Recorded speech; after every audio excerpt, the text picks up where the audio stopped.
Yo, what's up guys, Alf here, and today I'm finally bringing back the Under the Meta series, where I cover decks that I think are really strong and have a lot of potential, but aren't quite top tier for whatever reason. And today I'm going to be looking at this Jund Reanimator creativity list, and honestly, this one felt really close. The power level is really there for this deck for sure, and as you can see from the screenshot, I'm currently 26 and 11 with the deck, so been performing well, but not quite on the same level as a deck like Eldrazi or Boros Energy, and that's no real surprise. I think right now it's really difficult to break into the top tier of Historic because of the power level of those top two decks and potentially Val combo as well. And also, I do think there are some things that are incidentally run in the format right now that are difficult for this deck. Like, I still think Surgical Extraction is the most commonly played graveyard hate. Now, this particular build is somewhat, resilient to Surgical Extraction, but if they have two, the game is basically over. And also, Affinity main decking Tormod's Crypt is kind of rough for this deck as well. So there are a few things that are incidentally hurting this deck as well. But like I said, it's really close in terms of power level, and I've had a ton of fun playing this list as well. So, as the name suggests, this is kind of a Reanimator creativity hybrid, and the main reason I wanted to return to Reanimator as an archetype is because of the addition of Life Death in the recent Arena Anthology. This is such a sick addition because, outside of Persist, the next best alternative for reanimation targets before the Arena Anthologies was way worse. Now we have two really good quality 2-mana reanimation spells, which really, the consistency for a focused Reanimator deck is there now. Previously we had Persist, and then you had to rely on stuff like Emperor of Bones that wasn't as fast. And speaking of which, one other way that you could use Life Death is to use it to bring back legendary creatures. Obviously that is the big restriction of running Persist, and then you get access to stuff like Atraxa, Valgavoth, and Gristlebrand, kind of the more conventional, powerful reanimation targets. But in my opinion, with Reanimator, you really just want as much consistency as possible. We don't have ways to tutor creatures into the graveyard, so we're very reliant on looting effects in order to set it up, like Faithless Looting. So, in my opinion, for that to consistently work, you really want to be running around 8 reanimation targets to consistently find that first one and get it into the graveyard early. And now that we have two 2-mana reanimation spells, I really wanted to be running all 8 of those to consistently find the first copy of that as well. So I'm a big fan of running non-legendary creatures so that we can maximize our reanimation targets. Now, obviously, you could run stuff like Emperor of Bones as well, but that's obviously slower, obviously more vulnerable to interaction, 4 mana as opposed to 2 mana, and it can be killed by creature removal as well, which is a very big drawback. So I was very excited to try out non-legendary creatures alongside Life and Persist. And then the really nice thing about that is they also incidentally work very well with creativity as well, because the issue with running legendary creatures with creativity is obviously that if you do get into a situation where you're doing X=2, you could very well hit the same 2 legendary creatures if you're running, all Atraxas or some Atraxas, some Valgavoth. There's always that risk of hitting 2. And that's not that great. Plus, I also don't think the legendary creatures outside of Valgavoth are that good in the current metagame right now, especially because, Eldrazi is still the best deck in my opinion, and they can very easily remove an Atraxa and then go over the top of the cards that you put into your hand, for example. So I think, these creativity targets are pretty well positioned in the current metagame that I'll get onto later anyway. But that's kind of the core of the deck. We're kind of a hybrid of Life and Persist, Death and Persist as our early reanimation spells, and then we've also got creativity as a way to cheat these big creatures into play, even if the opponent has graveyard hate, which I think is super important. I think if you're playing best of 3 especially, then you need to be resilient to graveyard hate. And if you're playing best of 1, I think it's risky to play just a conventional reanimation strategy when the Persist combo just wins the same turn and is doing a very similar thing, albeit more difficult to set up. So yeah, I've been really impressed with this deck. Let's have a look at the specific cards. So in terms of the reanimation targets, I want to start off here with Summon Bahamut, because this card has really impressed me so far. The biggest thing on this, in an Eldrazi metagame, is it's colorless, so it can't be hit by Ugin of the Storms, can't be hit by Devourer of Destiny, it can be hit by Kozilek's Command, but they need X=9, which is almost impossible, especially if you get this down in the early game. So being basically immune to almost all of the removal spells from the most commonly played deck in the format is absolutely huge. And then even outside of that, this just, if it survives the first turn, just takes over the game, right? You kill one of their things early on, then if they don't have anything else in play, the opponent is very heavily incentivized to not put another creature or another permanent into play that you can destroy with this. So you either time walk them or destroy something else, then you draw 2, and then you deal a bunch of damage off the 4th mode as well, plus you get to get in for 9 each turn. So this card has really impressed me. It's just good across the board against every matchup. And then the other reanimation target that we've got is Ashen Rider. Now, this is less powerful from a generic sense, but the big thing with this, especially when we were able to reanimate on turn 2 and 3 very consistently, is that Ashen Rider can take out lands, which is absolutely huge because, as you can see with the 2-mana reanimation spells, Faithless Looting is going to enable our most broken starts. You're looting one of these into the graveyard on turn 1, and then you can bring them back on turn 2, and using Ashen Rider as like a Stone Rain on a 5/5 body that then exiles something else when it dies is super powerful. And again, I think it was very important for me that both of the reanimation targets would be good against Eldrazi, because that is still the best deck in my opinion. And these are both excellent. Like I said, Bahamut not getting hit by basically any of their interaction, outside of Ugin's Binding, I guess, is the exception. And then Ashen Rider being able to take out lands as well is absolutely huge in that matchup, and just good across the board, right? If you're on the play and you go looting Ashen Rider into the graveyard, bringing it back and taking out the opponent's land on turn 2 is going to be good in basically every single matchup, even if they're running a low to the ground deck. Not to mention that, it dying comes up quite a lot as well.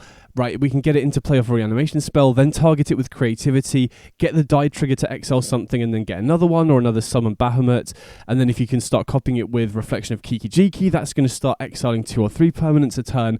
So Ashen Rider, while not quite as powerful as Bahamut in most situations, is just good in the current metagame and just going to be good across the board generally anyway.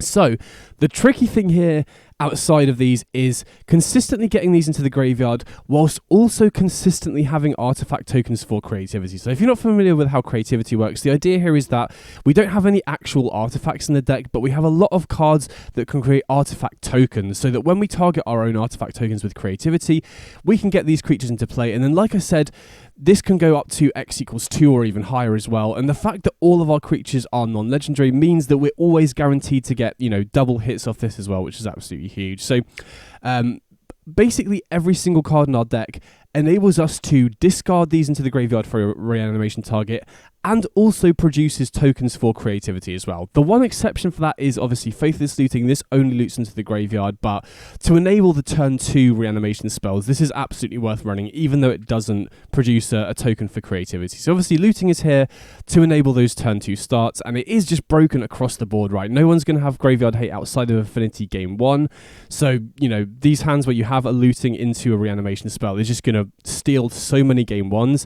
And then even post sideboard, the opponent will need the graveyard hate straight away, and even if they have it, you still have a high enough density of looting and reanimation spells that you can then set up another one, or you've got creativity that completely bypasses it as well. Then in terms of the other spells that we've got, these two probably have never seen play in Historic, but these are really unique enablers for both sides of the game plan. So Vampire's Kiss might be a card you've never even seen played in Constructed before, but this fills a really specific role that we need in that it produces 2 blood tokens. So if we cast this on turn 2, then on turn 3 we can use a blood token to loot one of our creatures into the graveyard and still use Persist or Death the same turn. So it's a really nice turn 3 enabler for Persist or Death. And it also puts 2 tokens into play for creativity, whilst gaining us some life back to offset the life loss of Death or our mana base.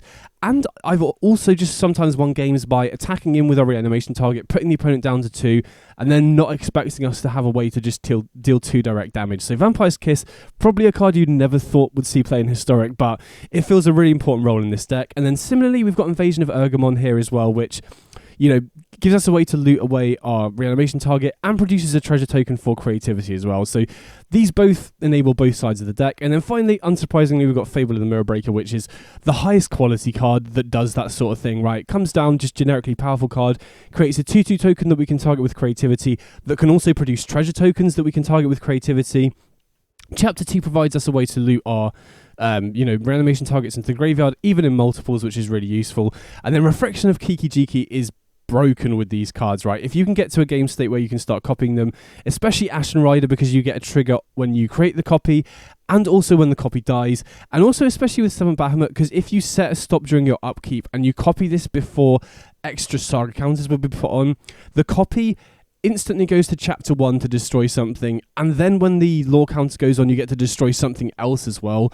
Not to mention as well the fact that Summon Bahamut also gets around Enter the Battlefield hate as well, like Torpor Orb and Hushbringer still see play, and Summon Bahamut, while it does trigger after the creature enters play, it's not an ETB ability because it's part of a saga as well, which is really huge. If Summon Bahamut was hit by Torprob, then the deck would be super vulnerable to ETB hate as well. But thankfully, one half of your reanimation spells can destroy Torpor Orb, can destroy Hushbringer, which is a really big deal considering those cards see play as well. Then in terms of the mana base, it is a little tricky here because we do obviously run a 3-color deck and we do need to enable creativity as well. So every single land in the mana base produces red. The mana base is relatively painful, right? We have 4 Starting Town, 2 Mana Confluence and some shock lands as well. But obviously we do have Vampire's Kiss to circumvent that somewhat. And also the deck is just super fast at what it's doing as well. So typically the game doesn't go on long enough that the life loss from these sorts of effects is really that relevant. I also really like Mirex here as a utility land that can produce red for our creativity, can also produce our off-colors, but especially it gives us a way to grind out against counterspell decks, because obviously, running...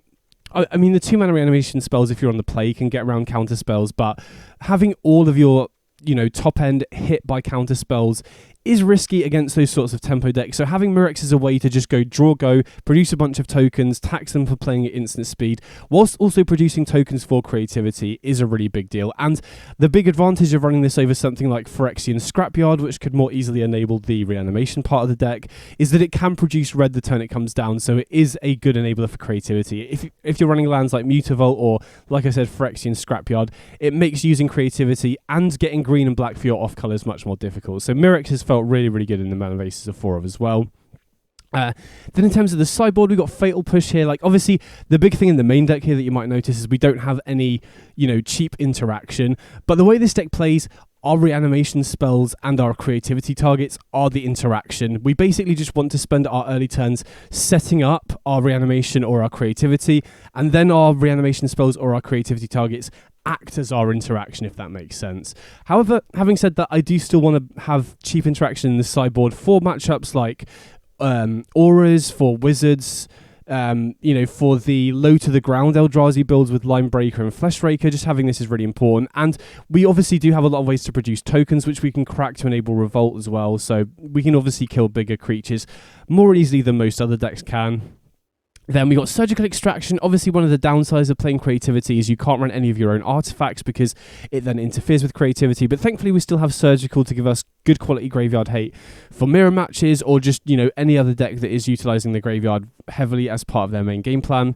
Then we've got a couple of copies of Maddening Hex, mainly here for Lotus Field combo because we can apply pressure, and obviously Ashen Rider can take out Deserted Temple, Summon Bahamut can take out Artist Talent and Expedition Map, but outside of that, the reanimation targets can miss, especially if you do hit a Summon Bahamut, for example, and the opponent is just setting up their Lotus Field. You've got a 3-turn clock, but that's sometimes not going to be good enough against Lotus Field, so having Maddening Hex as a way to just basically just entirely stop them from comboing off, which buys you a ton of time, is really powerful. Then we've got Vampire's Vengeance as just a sweeper. We usually bring this in conjunction with Fatal Push against decks like Boros Energy or just any deck that's trying to go wide. Val combo, this is also really good against. And Vampire's Vengeance is so nice in this deck because not only is a, efficient instant speed sweeper, and I think having an instant speed sweeper is very important right now against Val combo that can win during their turn fairly consistently, so it being instant is huge, but it also produces a blood token, which, as we've seen from Vampire's Kiss, is so useful in this deck because it gives us a way to loot stuff into the graveyard and also a target for creativity, and it curves really nicely into creativity as well. Obviously, you can pass on turn 3, sweep the opponent's board, then untap on turn 4 on creativity, targeting the blood token, which is really nice. And then finally, for Meltdown, obviously very, very narrow, but Affinity is one of the most difficult matchups for this deck because they naturally go bigger than our game plan in a lot of situations, and they also often main deck Tormod's Crypt, which shuts off, essentially 2/3 of our deck because we have 2 reanimation payoffs and only 1 creativity payoff, if that makes sense. So having a very narrow card really helps to flip that matchup on its head, right? Meltdown in the early game can just completely flip the matchup on its head, often taking out the Tormod's Crypt, which then buys you, gives you a way to get 2/3 of your payoffs back online again. So Meltdown, again, very, very narrow, but Affinity is one of the more difficult matchups for this deck, so it absolutely felt worth dedicating the slots for.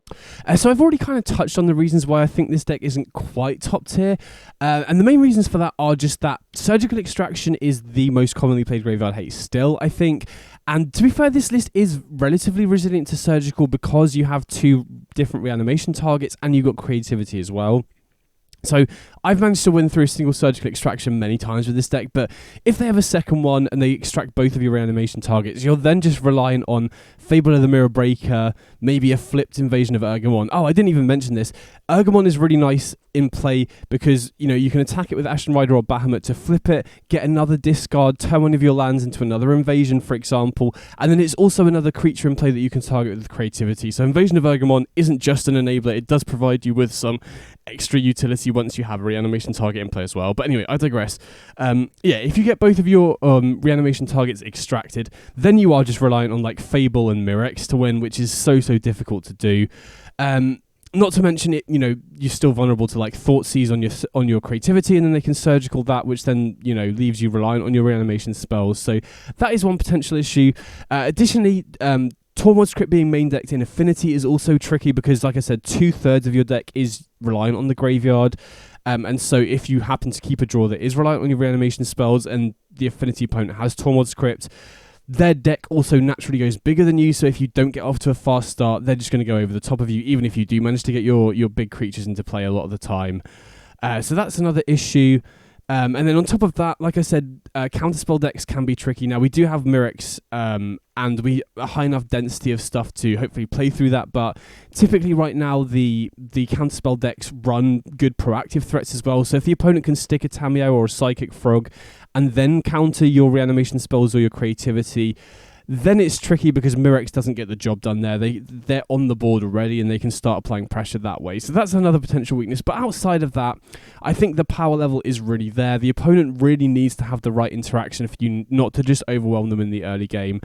And like I said, you know, you are fairly resilient to those sorts of effects because you have a way to win that isn't reliant on the graveyard. And, you know, you've got 2 different reanimation targets, so you can play through that first Surgical. But anyway, if you've got any questions about the deck, definitely let me know in the comments. Next up, I've got some gameplay so you guys can see the deck in action. Hope you enjoyed the video, and I'll catch you on the next one. Big up.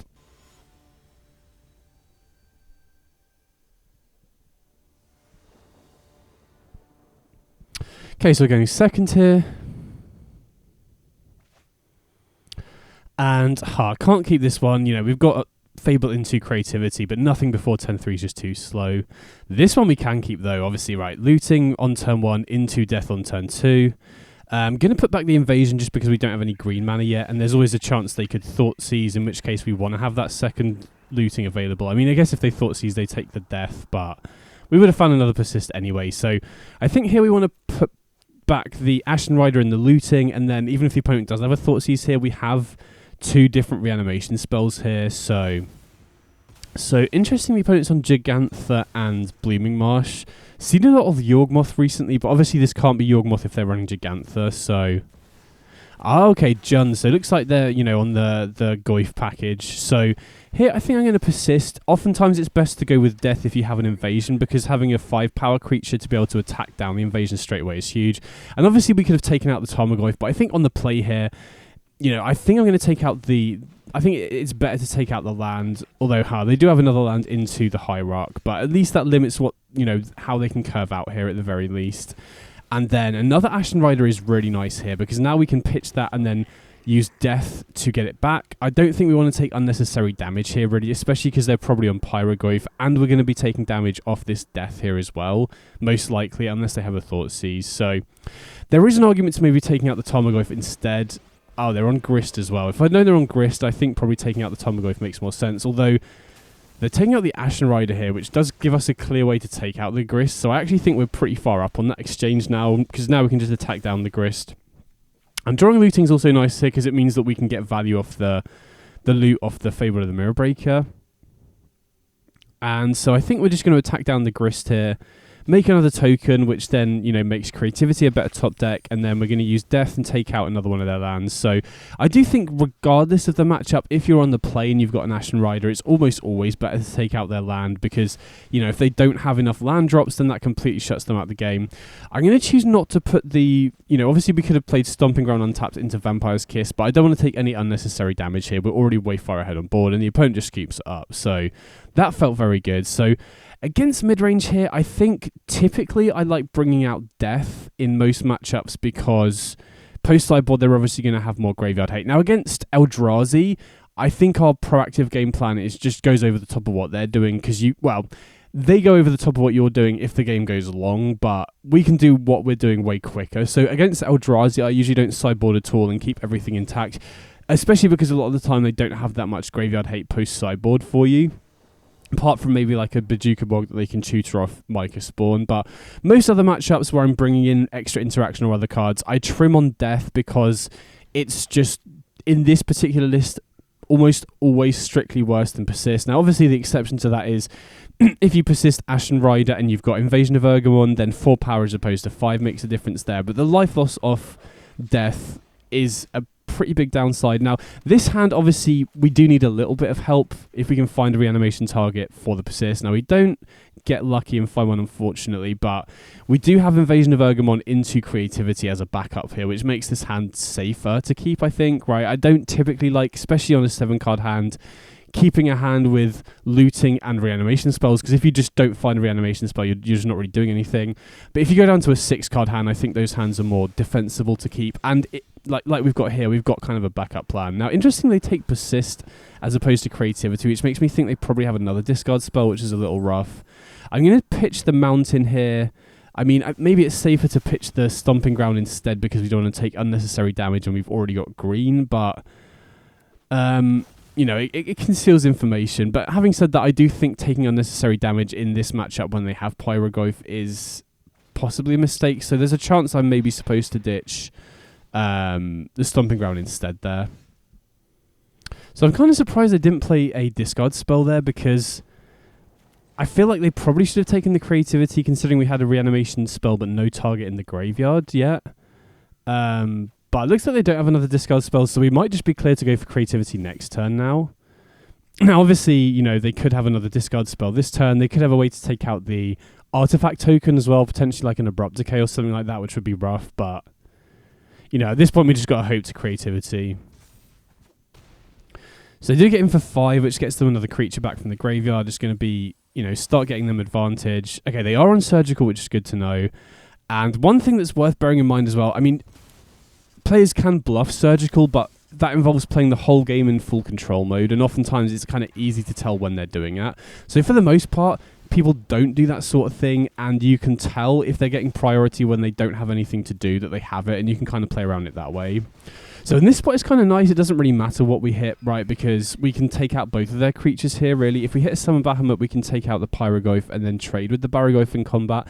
Ashen Rider is likely a little safer here, because if they have a removal spell, we can still take out the Barrowglyph, but if not, we can still just block here and kill it in combat. Now, obviously, the downside here now is that we are kind of out of gas, but we do have a lot of good top decks, and we've still got looting effects to find them, so, if we find another Creativity, we've got Vampire's Kiss and Murex to make tokens for it. If we find a reanimation spell, we can just immediately get back Ashen Rider again, or I think we've still got Summon Bahamut in the graveyard, so got a lot of live top decks and good ways to find them, but the opponent is also presenting a pretty fast clock here, so we need to find it quickly. And another land off the top. I mean, I think we just have to looting to try and find a reanimation spell, because otherwise they're just going to start applying too much pressure here, right? If they hit and then find a Pyroglyph, it's over, so yikes. So we don't find one here. I think our best chance from this point is just going Shockland, Vampire's Kiss to gain the life back, and then we've got Persist as a top deck. Death won't be a top deck anymore because they can hit us for 5. And Creativity is obviously the best draw here because we can go X equals 2, which would actually get us back in the game. So just got to hope they don't hit a Pyroglyph here. Oh, wow. The last card they mill over, classic. But yeah, I mean, this was unlikely to win anyway. Opponent had a pretty good start here. So going into game 3, I mean, having said that, I've played this matchup a few times, and I do think that it's pretty favoured for the most part. Their main ways of interacting with you are obviously discard spells, which aren't that effective against us because we have, 8 live incredibly good top decks, assuming we have set up something which the deck is very good at setting up. And then, we've got a lot of looting effects to find them as well, which discard spells aren't particularly good against. And then obviously they've got Surgical Extraction as well. But like I said, most players, you can tell when they have it because Arena will give priority. If they go tap land on turn 1, but they have to manually skip through all their phases, it kind of gives away. They have Surgical. Now, obviously, people can bluff that by going shift control into full control mode the whole time, but you know, most people don't bother doing that sort of thing. So this hand we've got looting, reanimation target, and no reanimation spell, but we've also got invasion and creativity as a backup. So we could obviously high roll here by looting into a reanimation spell, but even if we don't, we've still got a decent backup here. So we don't find a reanimation spell, but we do find another creativity. So I think I'm going to pitch the Fatal Push. Obviously, Fatal Push could be very useful here to stem the bleeding if they do have early creature starts, but this gives us a way to have redundancy for the top end. And while they snap pick creativity instead of the invasion, I mean, since they saw that we've got Mirex, I guess they know that we've already got an enabler for creativity, so that makes sense. Wow, another Thoughtseize for creativity. But again, like I said, we've got a lot of live top decks here. Wow, including Fable, I guess. I was going to say, if we got another creativity or another reanimation spell, then we're in a really good spot here. But Fable is also really nice. Just generically good card. Loots away the lands here to find us, hopefully, another creativity or a reanimation spell. So they rumble. They do find a Jarsoul.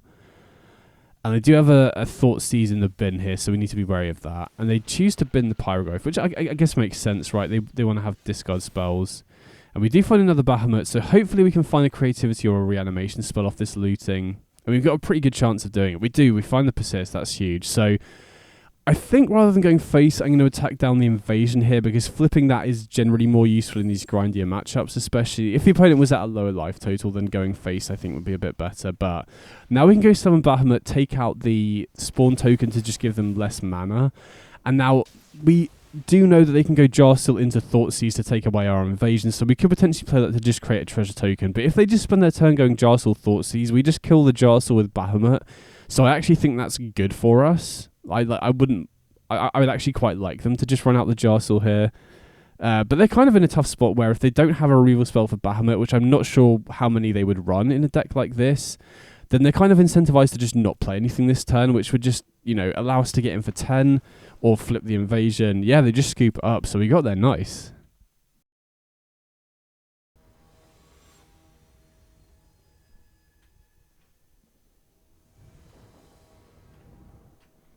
Okay, so we're going second here.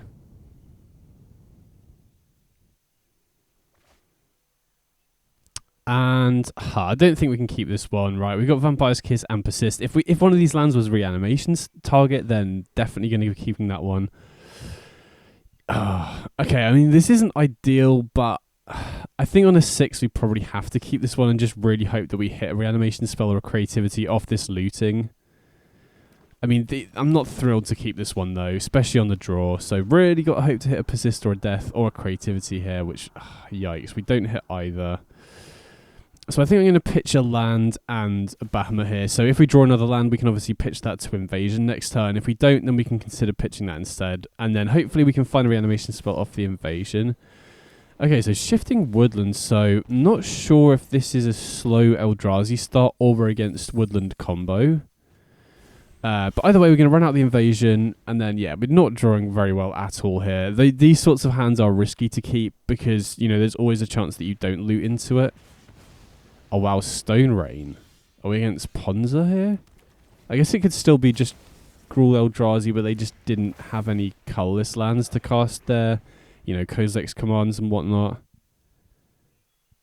But at least we got Fable in play. That's huge, because that's going to set up for creativity. Okay, Kozilek's return. So yeah, they've just got an awkward start with Eldrazi where they didn't have any colorless lands, I guess. So we pitch Ashen Rider. Wow.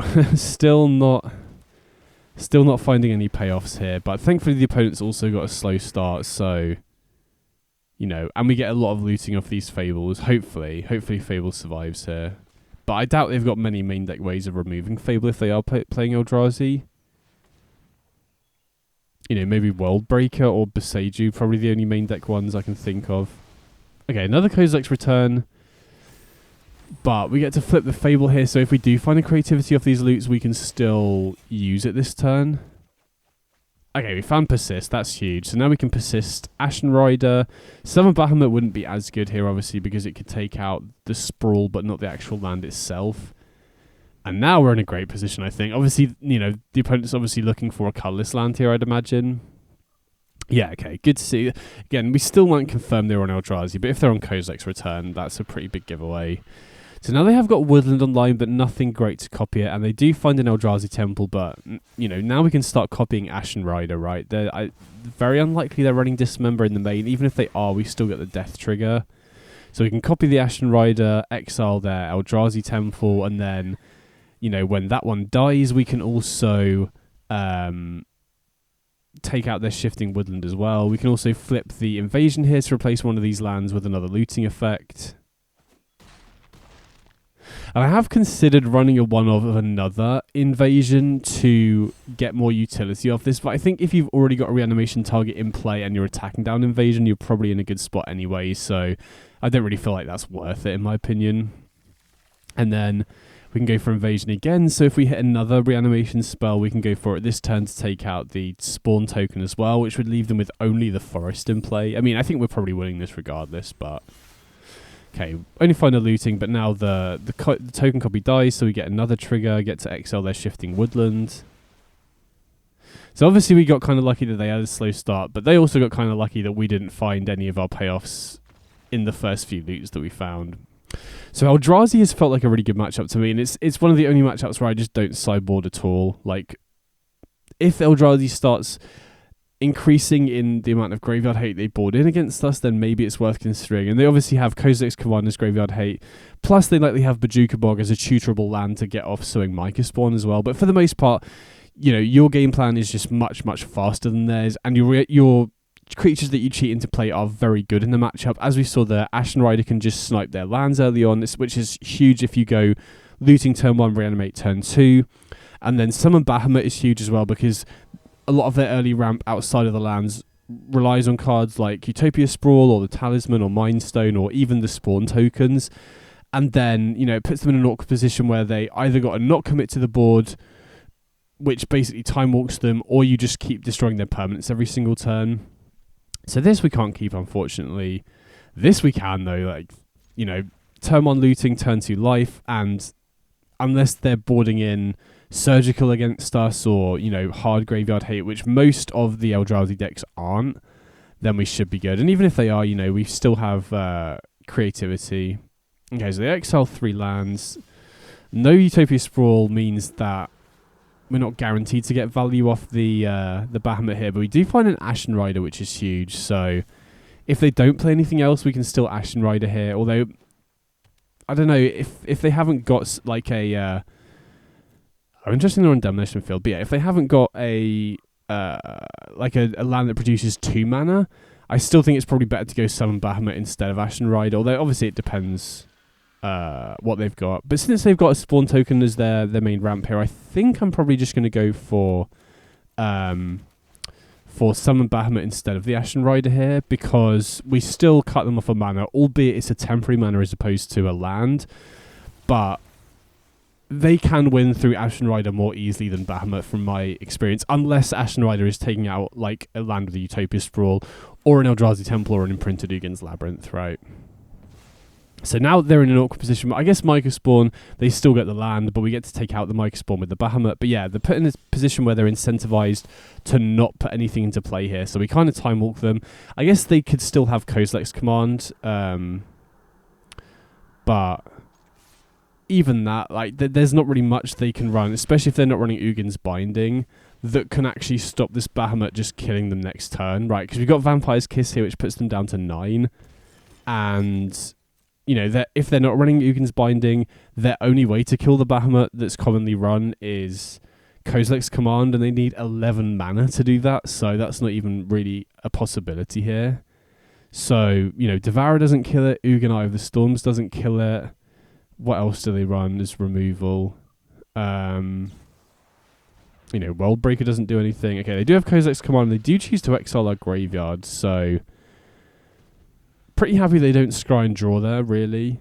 I guess that shuts off Persist or Death as a good top deck, but, the opponent has to survive here, right? They're just dead on board, and, Eldrazi doesn't really run any flyers. I guess a Worldbreaker does buy them a turn, right? Because it has reach, but yeah, I can't really think of anything they could have here that would save them. Going to loot away a land here because obviously we're very flooded out. But I still want to keep a token for creativity, ideally, if we can. Okay, looting. Hopefully that can dig us for something.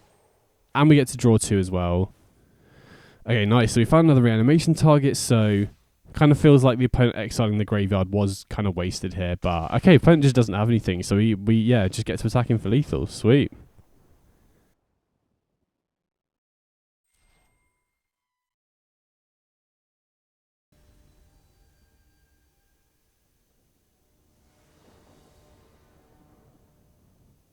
Okay, so we're on the play here.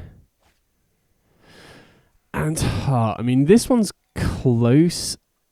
I'm tempted to risk this one on the play. Obviously, we need to find a land and a reanimation target, but we've got a lot of looks at it between these two Faithless Looting. So I'm going to try this one, but I think there's a chance this is an undisciplined keep, and I probably should have mulliganed it. I mean, it's tricky to say. I think, yeah, I mean, obviously hindsight's 2020, but there's a lot that needed to go right with that looting. So I think on balance, it was probably greedy of me to keep that hand. Right, I think it's okay to keep a hand with one missing piece. Oh, okay. I mean, we do have a lot of looks at it, which was my main thing, but... And I think we got fortunate, obviously, to find the Ashen Rider there. So I think, for the most part, it's probably fine to keep a hand on 7, at least, with one missing piece. But if you're missing 2, you need to find a land and a reanimation target. That's a little bit more tricky. So I think on a 6, this hand is definitely defensible. But on a 7... I think this deck does mulligan relatively well, so yeah, we did get kind of fortunate to find the Ashen Rider, and I do think in general we're probably better off on a 7-card hand at least, not keeping hands like that. But it looks like we might be able to get away with it here, right? We've got Ashen Rider in the graveyard with Persist here.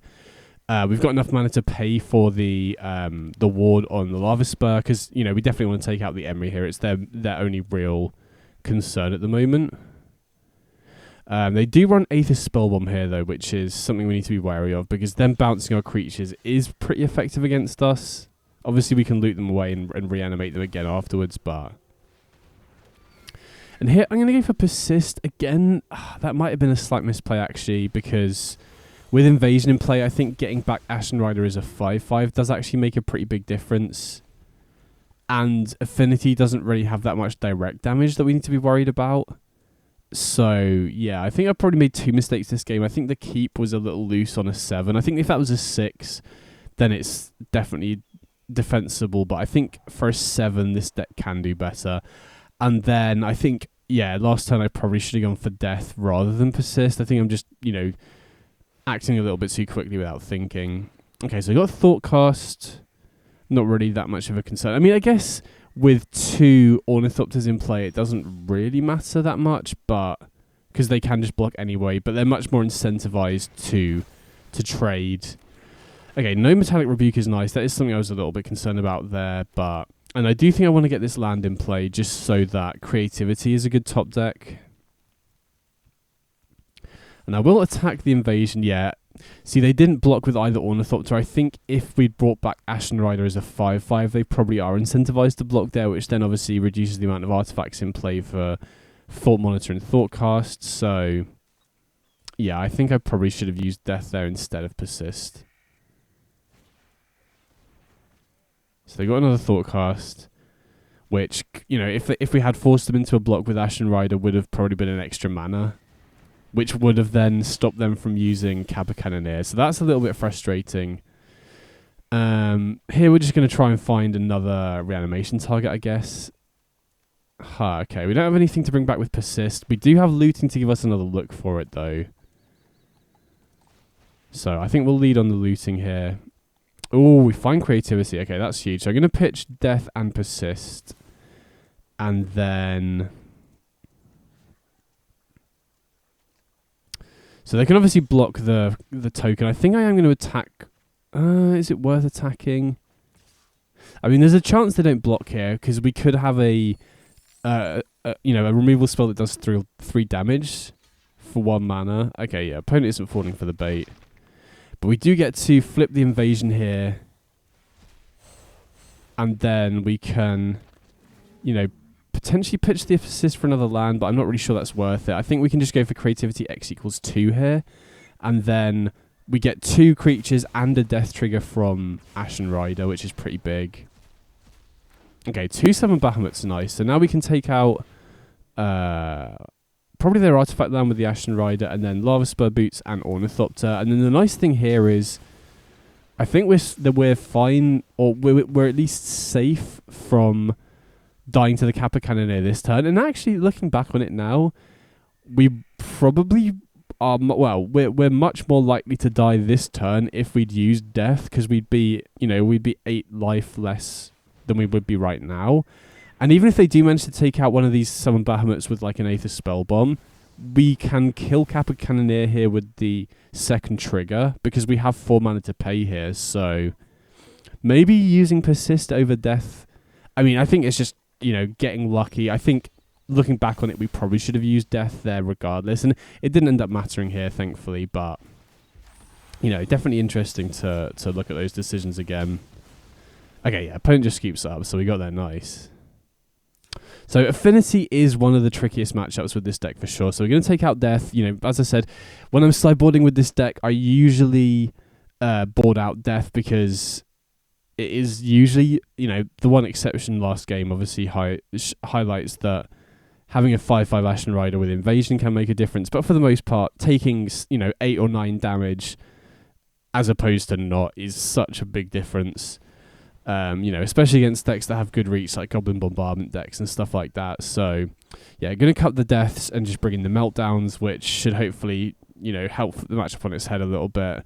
Because the issue, or the 2 main issues, I guess the 3 main issues with Affinity are main deck Tormod's Crypt. Oh, wow, okay, this is a Snap Keep. Yeah, main deck Tormod's Crypt, counter spells like Rebuke, and also the fact that they can just go bigger than you, right? If the game does go on for ages and they can, start looping Drix Intivators and getting multiple Kappa Cannoneers down, even your Ashen Riders and your Bahamuts might be too small ball, right? And especially if they're running Aether Spellbomb that can bounce your creatures as well.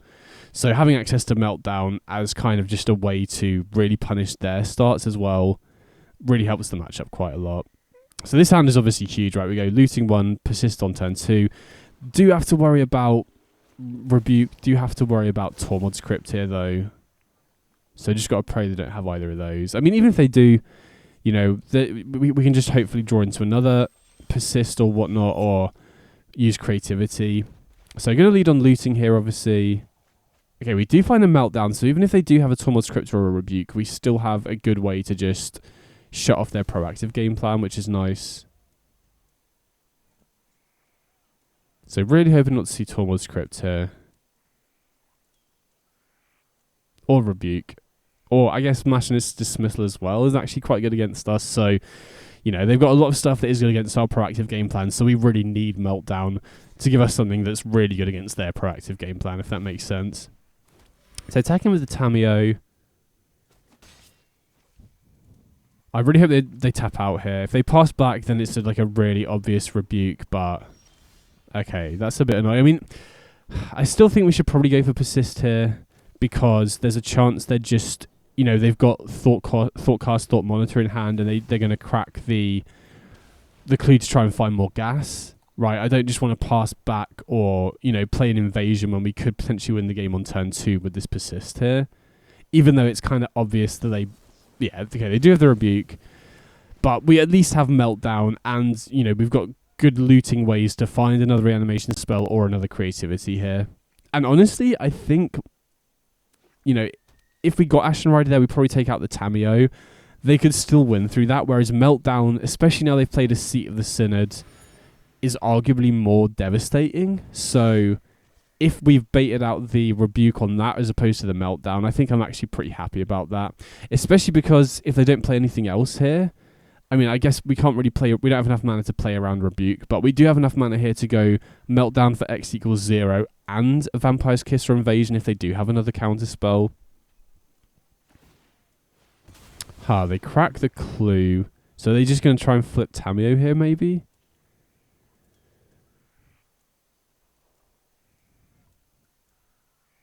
Looks like they're thinking about it. Okay, yeah, they do just flip the Tamiyo, which means that we're not going to get as much value off this Meltdown as we'd hoped, but it does mean that they don't have mana up for a counterspell here, which is pretty huge. And we're not really too concerned about Tamiyo. Okay, creativity is massive. So now I'm really happy because we can go Meltdown X equals 0, which takes out 2 of their mana sources and, very importantly, 2 of their artifacts as well. And then I think we just want to go for Vampire's Kiss here. We don't really have anything that we want to discard to the invasion.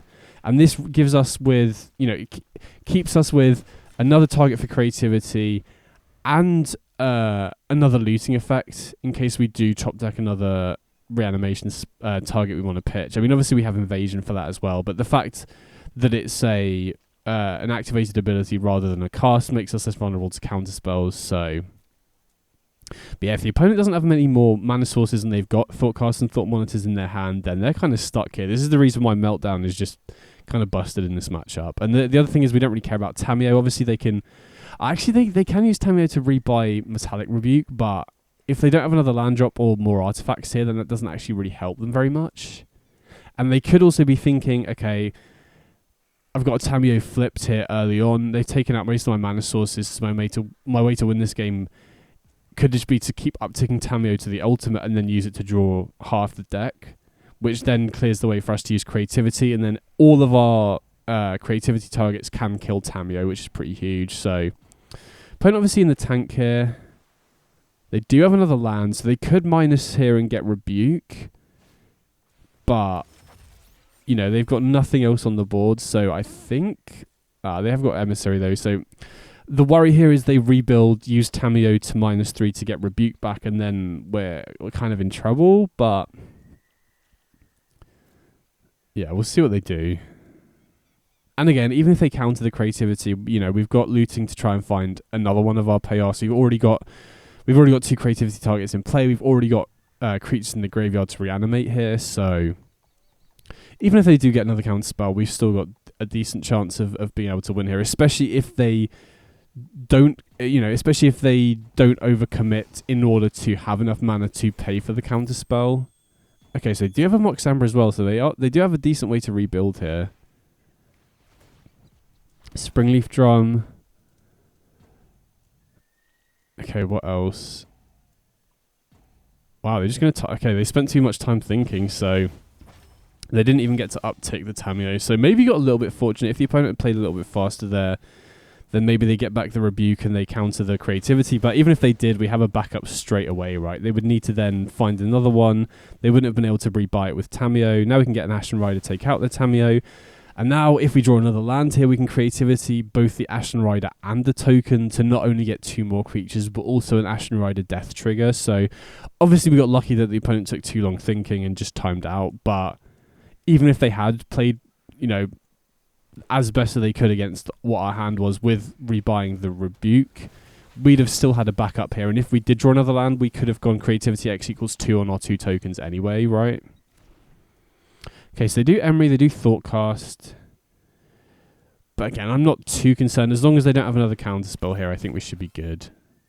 And even if they do, we've still got this Ashen Rider in play, which is kind of stonewalling them anyway. Okay, we do draw another land. So, actually, maybe attacking is a mistake here, because if they do have a counterspell, then they can start attacking it in, and we're taking 2 off the shock land here, but... if they're just running the 4 Rebuke, chances are they won't have another one here, hopefully. Looks like they got something here, though. So, yeah, maybe it was a mistake to attack. Okay, they do have the Rebuke. That's a little bit rough. And now they can start getting in... they've got 5 power in play. They're presumably going to start dominating the board with rebuying stuff with the Emery here. And they do have another Thoughtcast, so... Yeah, pretty unfortunate they did have another Rebuke there.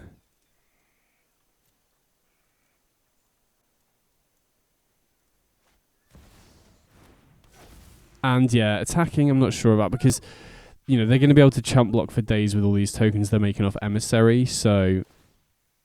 Okay, there's the Tormod's Crypt, so that kind of shuts off our... reanimation spells being good top decks.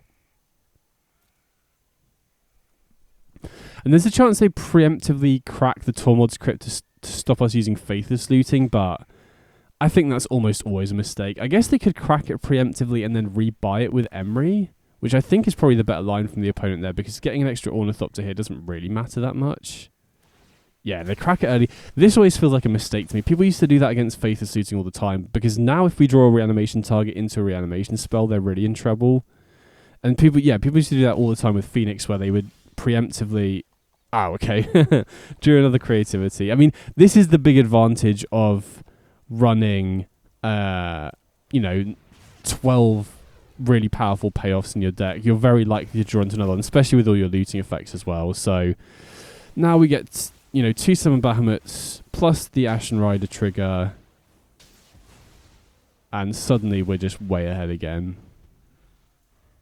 So obviously we did have to get lucky with the creativity top decks there, but the opponent also had to get kind of lucky with having that second rebuke to shut us off the first one anyway. Now they still have... thinking about it, I was going to say they still have some outs here, but it would literally need to be like Thoughtcast into Thoughtcast, or like chaining Thought Monitors together.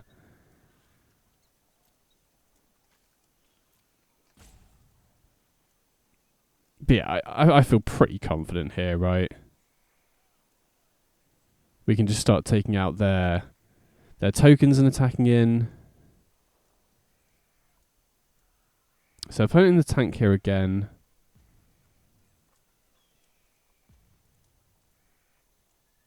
See if they attack or not. I mean, they can't really afford to, right? If they attack with the 5s, we just take out both the Ornithopters and attack him for lethal, so...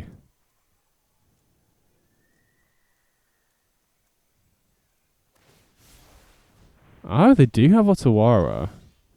Interesting. So I'm going to use the Summon Bahamut here to take out the 1-1, because we don't want them to be able to race us. And then we can use this invasion to pitch that Summon Bahamut so that, Persist is now live. And then I think I'm going to attack the invasion here, because this will give us another creature. Attacking face doesn't really do much because they can just chump block. Whereas this, there's a chance they don't chump block, in which case we can get another creature. Okay, they do choose to block. Actually, thinking about it, maybe attacking here is greedy. Maybe I'm not supposed to attack because, we are almost on a 3-turn clock with their 4 flies. And all this does is get rid of 1 Ornithopter as opposed to soaking up, a bunch of damage. Oh, wow. And the Kappa Cannon in the top deck. Okay, maybe we're going to get punished for attacking here. Maybe I should have thought about that a little bit more. Yeah, now they attack in for 4. Now Death isn't a viable top deck. Yeah, I think I got greedy attacking there. But we do get to draw 2 cards. Ah, okay, creativity. That's got to wrap it up, surely, right? Another creativity here. And... I mean, Persist also enables us to kill the Kappa Cannoneer this turn, which is pretty huge, right? Because we can pay for the ward on the Cannoneer. Yeah, okay, sweet. We got there. Nice.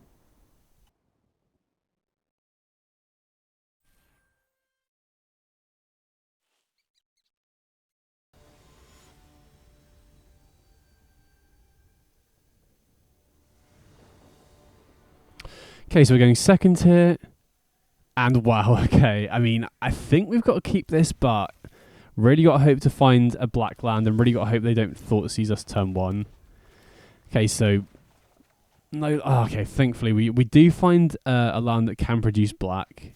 Get to pitch the Ashen Riders here. See what the opponent's on. Okay, 8th hub. So looks like we're against energy here. They lead on Raptor. Wow, into Fable and they can actually cast it. That's pretty good. Okay, creativity is a nice pickup here. I think I'm going to lead on... I'm tempted to use Death as opposed to Persist because 5 toughness is more difficult for them to hit with a Galvanic Discharge, but I think taking 8 against a Goblin Bombardment deck is rough. Now, I'm going to take out one of their lands because even though they have Fable, which can fix their hand, and the 2-2 that can produce them tokens, they have to attack with the 2-2 to get the treasure, which means that we just get to eat it in combat, right? And even if they have a way to kill the Ashen Rider here, I mean, I guess if it's Fragment Reality, we're kind of in trouble, but... okay, so opponent goes Amp Trapped into a Johnny, but I still think it was probably correct to go after the land, because if they miss land drops, it's really tough for them. They don't get to generate treasure tokens off the 2/2 here. So missing a land drop here is obviously really rough. If we find another black land, we can just use Death to bring back the other Ashen Rider and take out, you know, probably either the Ajani or the Reflection here. And it would have obviously enabled us to cast Fable as well as another potential option. But wow, yeah. Getting pretty unlucky here. I mean, obviously we did keep a risky hand, so we are getting punished for that. But, you know, if we'd drawn a black land this turn, I think we've got a really good chance. Now I think it's probably slightly too late though, right? Yeah, they can copy the Ocelot Pride. If we block it, they just flip the Ajani and deal huge amounts of direct damage to us. And they can obviously make copies of Ocelot Pride now because they've copied it with Reflection. So missing the third land here, you know, and drawing Mirex as opposed to a permanent black land is probably going to cost us this one. So we do find another black source. So we can Death the second Ashen Rider, but I think it's probably too late now. We really needed to find this last turn as opposed to this turn. We can take out the Ajani, but they've got 4 Ocelot Prides here. And more than lethal on board. So, yeah. I mean, we did keep a risky hand and got punished for it, though. So this is a matchup where we want Fatal Pushes and Vampire's Vengeance, and I always cut Death first because, obviously, you know, opponent's going to bring in more Graveyard Hate, so it becomes less... reliable, and obviously specifically in this matchup they're running Goblin Bombardment and it looks like Flage as well, which represents a lot of direct damage, so taking, you know, 8 or 9 off Death is really risky in this matchup. And then out of all the other cards, I think I like cutting Invasion over Vampire's Kiss because Vampire's Kiss provides you with some incidental life gain. Okay, so really rough first 2 hands there, but looks like we've got a turn 2 Ashen Rider here, which, you know, even against the low to the ground deck should be good enough, hopefully. We are obviously very soft to Graveyard Hate with this hand, but they need it bang on turn 1 here or we're off to the races. Okay, Guide of Souls, no Surgical. Okay, Arena's giving away they don't have Surgical, which is huge. So now we go Ashen Rider, take out their land. And then we are kind of out of gas, but we do obviously have looting at worst next turn to hopefully find us another reanimation spell or, you know, creativity targeting Ashen Rider is also nice here. Okay, there's Stone of Erect, but that's just really slow, right? They need to constantly hold 2 mana open for that to be effective. So we do looting here. Okay, we do find creativity, which is huge. Now we can pitch the Ashen Riders and we can start attacking here, I think. Because we don't really need to worry. You know, the Guide of Souls at best is going to get in for 1 damage this turn. They don't run any haste creatures, so there's no real reason not to attack here. And then using creativity on Ashen Rider next turn is going to be huge, because then we get another creature and the death trigger from Ashen Rider. Oh, no. Okay, so they have Static Prison to take out the Ashen Rider, and they have Guide of Souls to ensure they don't run out of energy. But thankfully, this is the kind of spot where Mirex is absolutely huge. So I'm going to run out the Confluence here just because there's a chance that we want to loot, and looting away, you know, we want to make sure that we have the first black source in play here. So the opponent also kind of incentivized to hold open 2 mana for the Stone of Erect, but, you know, if we had a reanimation spell, we would have used it last turn, so... Wow, they preemptively use it. Okay, interesting. Maybe they're looking for something, or they just want to make sure that a top deck reanimation spell isn't just going to get us straight back into it. Now the risk here is if they pass back with mana open, they could have Galvanic Discharge potentially. I mean, I would be surprised if they kept that in against us, considering we don't, you know, outside of Fable and Mirex, we literally have no other creatures in the deck. But it looks like they do have priority for something here. So going for creativity is probably too risky. I think we probably have to wait until the following turn, make another Mirex token, and then go for X equals 2. Although, I don't know. Maybe we're supposed to just go for it here and hope they... Because I think... I don't know. Okay, they do it preemptively. I was going to say it's probably too risky to go for it this turn. Because I can't think of anything else they would potentially have priority for in that situation.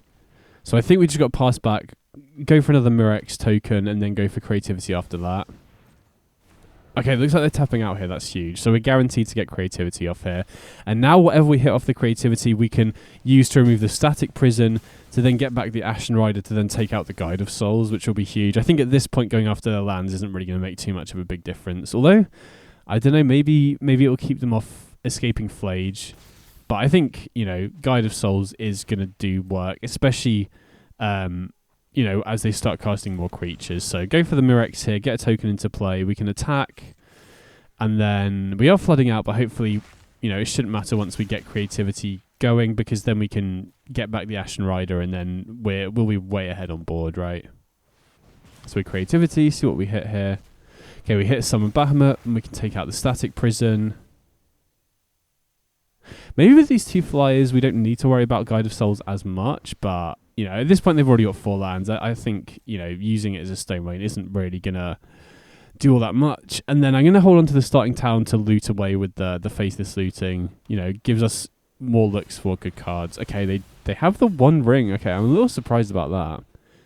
Running Amptraptor and Fable and Flage and the 1 ring seems a little bit greedy, but, you know, managed to get away with it here, I think. So, obviously, Bahamut can't take out the 1 ring here, but we can looting here and try and find something else, I guess. So we got another Mirex and we got Vampire's Kiss.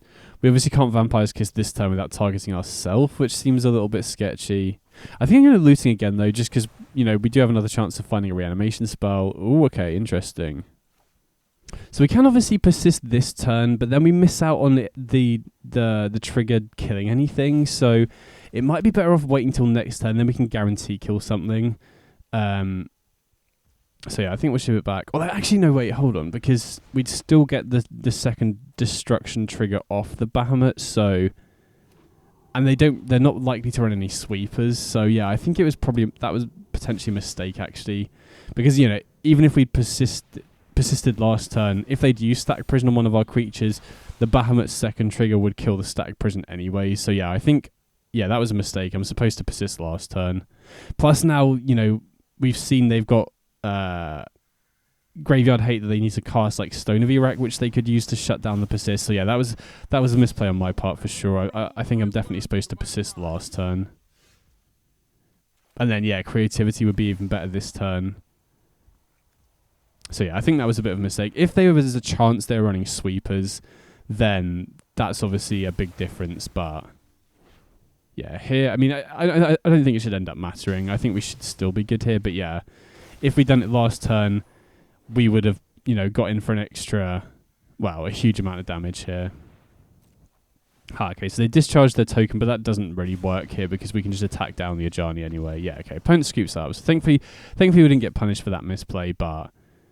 You know, this matchup does feel pretty good post-sideboard, right, with the 4 push, 2 vengeance, still got the core game plan going on, still got the potential turn 2 kills, but, you know, we're a little bit more resilient to Graveyard Hate here because we can deal with their proactive threats, which buys us a lot of time to hopefully then set up for a creativity or to play through. It looks like they're on, you know, artifact-based Graveyard Hate from what we've seen so far.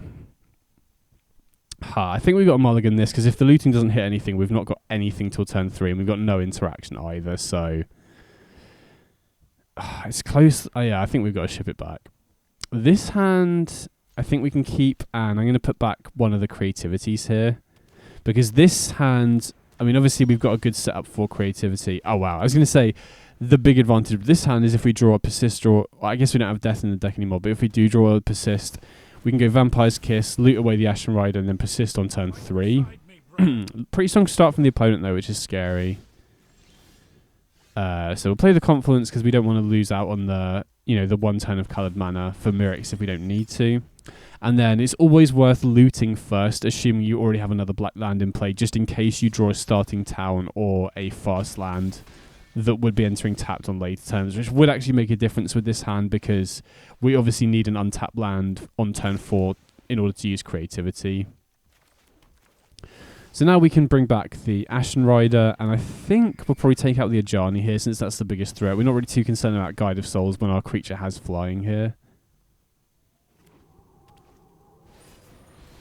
Okay, there's the 1 ring.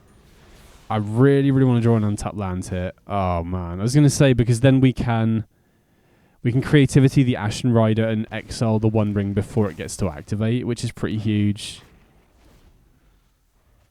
I mean, they're only going to get one card draw out of the One Ring though, so not a huge difference. And getting Fable into play is obviously pretty big here as well. But yeah, I think we should be good because, you know, we got double Creativity here with a really nice setup for it. Triple Guide. I don't think it's going to matter though, right? So we pitched the Ashen Rider and the Faithless Looting. And we got Fatal Push here, which is huge. So I think we can get away with attacking for both. Even if they have a Fragment Reality for the Ashen Rider, they would use it in response to the Creativity anyway. So we're shocking the land, and then for X equals 2, I think we just target the Ashen Rider to take out the One Ring guaranteed, and then target the Blood token to keep the Fable token around to produce treasures for the next Creativity. And then, yeah, it's good that we targeted the Ashen Rider, because if we'd hit double Bahamut, we wouldn't have been able to take out the One Ring. And then they still have a chance, right, if they get very lucky off the One Ring. But yeah, ended up getting there.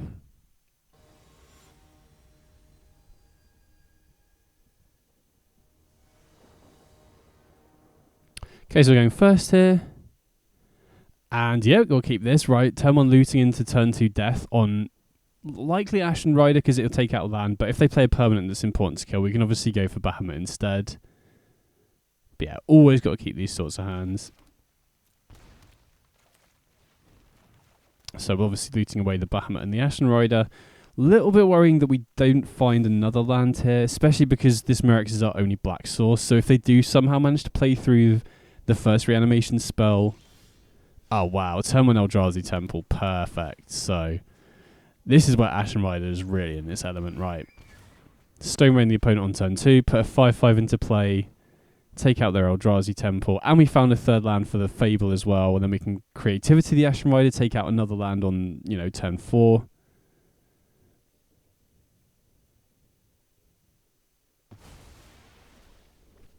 So yeah, this is absolutely brutal for Eldrazi to deal with. Okay, they do have another Eldrazi Temple, so they actually had a pretty reasonable start by the looks of things. But, you know, we had the ideal start here. Looting, on the play, looting into death, Ashen Rider their land is so punishing. And now we've got the 4th land for the Creativity. Wow, they actually had 3 Eldrazi Temples. Wow. So they could have had a pretty strong start as well if we hadn't opened really well.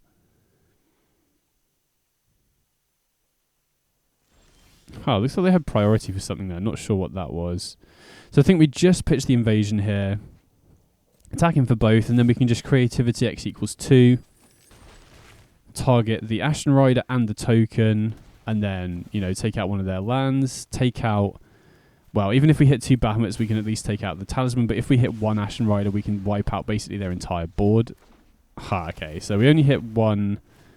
sorry, we didn't hit another Ashen Rider, but yeah, that's going to be more than enough.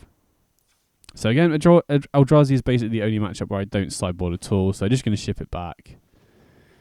And yeah, obviously we did get pretty lucky there with the ideal start, but from the looks of things, the opponent had, you know, triple Eldrazi Temple. If they had a Kozilek's come on or something like that, then that would be pretty brutal. And again, shows the big play draw dynamic there, right? If they'd been on the play and they did have double Eldrazi Temple with Kozilek's command, they could have used that to exile our graveyard before we even get the chance to use death. So yeah, play draw is still pretty crazy. But yeah, overall this matchup has felt really, really good to me, right? Both of the creatures you cheat into play are really good really good in the matchup. Ashen Rider, as we can see, getting their lands out of play early is really punishing, and then Bahamut is just really difficult for them to answer, and answers all of their permanents as well. So on a 6, I think I will keep this. Obviously, we need a little bit of luck to find a reanimation target here, but, you know, this is why I like running 8 reanimation targets, 8 reanimation spells, and a ton of looting, because then we have a really good chance of assembling the stuff early, which is the whole power level of this deck. Is it does, you know, a lot of other decks do things that are more powerful than you in general, but the big advantage of this deck is it does something powerful so quickly that it's difficult for the opponent to recover from. Oh, perfect. Okay, we've got another turn 2 Ashen Rider here, potentially. I mean, obviously, we need to hope that they don't have a Kozilek's command here. But, sorry, I'm just trying to think what we should discard for the second card. I think with this hand, we probably go for Persist, because if they do have Kozilek's Command, we at least then still have Fable into Creativity, which is definitely good enough to win in this matchup. You know, especially if the opponent does get to the point where taking out their land isn't that good, Summon Bahamut off for Creativity is still really tricky for them to deal with. Okay, the fact they play a tap land is huge. If they have Kozilek's Command, there's no way they're playing that tap. So now we get to persist Ashen Rider again, target the Labyrinth. Now obviously they can put the card back in their hand, but we're cutting them down to 1 mana here, which is, you know, again, absolutely brutal for them to try and win through. Yeah, okay, opponent just keeps it up, so we got there, nice.